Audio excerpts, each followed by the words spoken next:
tonight, air travel officials are bracing for a chaotic summer. I don't want to hear that. A potential record number of travelers could face delays and cancellations. On Tuesday, technical issues caused widespread delays to Southwest Airlines flights.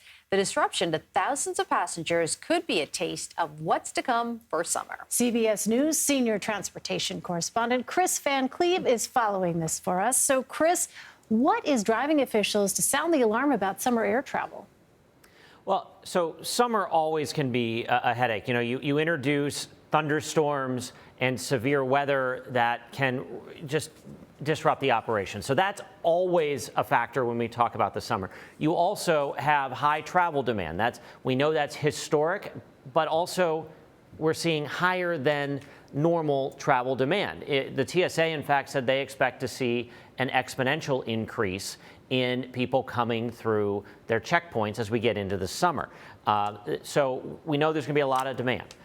Airlines are flying fewer flights, and then the FAA is warning that they may not have all of their staffing issues worked out come summer. In fact, the Department of Transportation, the FAA, urged airlines to reduce their number of flights in and out of the New York airports and Washington's Reagan Airport because of staffing.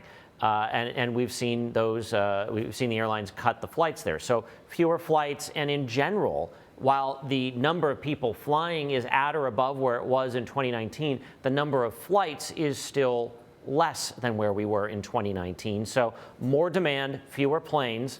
That means that there's less buffer in the system when there is a disruption. Kris, as we've been reporting, prices for flights have skyrocketed. How about the prices this summer? Should we expect them to rise even more? Well, you know, airline pricing is demand-based. So as demand rises, prices rise. So I don't think you're going to see a super deal to Paris in the middle of the summer. You know, that moment is probably past for you to find that great airline deal. But you know, if somebody is strategic and flexible, you can find that there are days where it is traditionally cheaper to fly. But as airlines ramp up for the summer and more seats are full, you're going to pay more to travel because there are fewer available seats, and this is all demand pricing.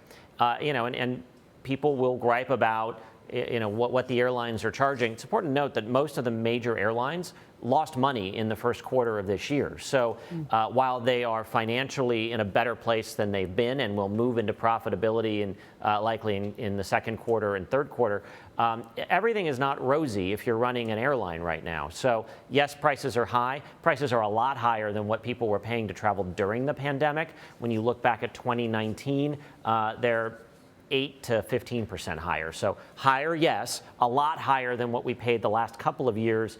But when you look at pre-pandemic, the increase is less steep.